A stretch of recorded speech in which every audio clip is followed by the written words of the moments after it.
DigiYoo in review episode number 8. Oh wow, I have to apologize if I fall asleep during today's video. I am still so exhausted from the Oscars. What an incredible weekend. But we are here and I'm feeling awake enough to talk about technology and lifestyle and all fun things. So let's get started with the Google Glasses. Have you heard about these things? They're basically Apple's answer to the Apple iWatch. It's kind of like something you'd see in a futuristic movie, but it's like happening right now, here. They're basically glasses that you put on, and there's a little bit over here, and you can email, text, call, web search, all while you're like walking forward, which I think is amazing, because now I won't have to waste my time putting my head down when I want to disconnect from society, or ignore people around me, or ignore people that are talking to me. Now I can ignore them without even moving my head. This, however, does add a serious level of difficulty to my favorite game, Bluetooth or crazy. And now, I interrupt your regular viewing to bring you a new segment that I would like to call, What You Talking About, White House? It's basically a segment where I take a word that's being used a lot in politics at the moment, and I try and explain it in a way that you and I could actually understand the meaning of the word. So, the word for this week is sequestration. Now, sequestration is basically a word that is being used a lot at the moment between Republicans and Democrats and pundits alike. If you remember a few months ago, we were talking a lot about the fiscal cliff. I wish this segment had existed then. And all about the raising the debt ceiling. Well, this is a word that's come as a result of all of that. It's basically what they're saying is they want to sequester funds that have already been allocated to the budget and take them back and like hide them away so that the government can't use them. I guess the best way to explain it is like this. Imagine that the Democrats are a sugar baby, hot little sugar baby that has been given a credit card with a really high limit by her sugar daddy, the Treasury.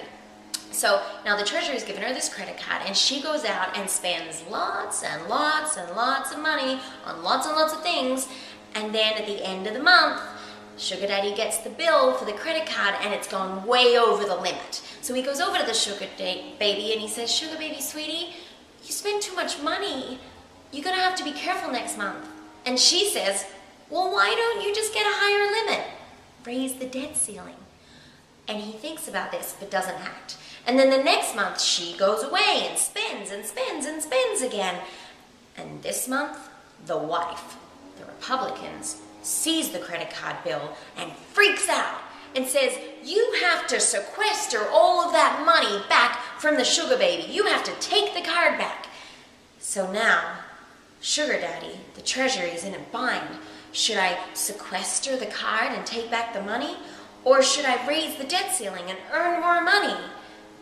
Well, he could do that, or he could do what the US government is probably going to do, and just sequester enough money that the sugar baby has to go without one Gucci purse, and the ex-wife, or the wife, the Republicans, is still pissed off and dissatisfied. Way to sit on the fence, US government. That's the end of the segment. What do you think? Do you like it? I thought it was very informative and quite hip and cultural. And finally, in movie news, it would seem that Steven Soderbergh has decided to call it a day. The acclaimed director has announced that after the March 20th release of his new movie, Side Effects, he's going to be stepping out of the entertainment industry and he's going to take up painting. I can't imagine why this director of such uplifting and happy, peppy films would want a peaceful break. I mean, let's take a look at some of the movies he made. In the Ocean series, he talked about money-hungry, manipulative crooks, and in Magic Mike, he wove a tale of men who took off their clothes to afford their drug habits, and Haywire, he chronicled a story of a blood-stained warpath of revenge. And did I mention he also directed Traffic and Out of Sight? Come on, Steve, I mean, toughen up. At least he went out with a completely different take on life in his newest movie, Side Effects, where he talks about a woman's drug-affected murder of her husband.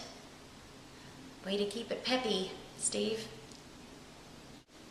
And in closing, well, I know you've all been talking about it, whether Google's going to open up a store to rival the Apple Store or not, and I know that you've all been hearing that Alan Rubin's denying it profusely. Well, we here at DigiYoo in Review just wanted to let you know that we're pretty damn sure he's lying.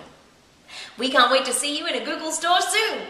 Meanwhile, I'm gonna go sleep, and you get online and check out DigiYoo in review, and check out DigiYoo.com for technology, life, and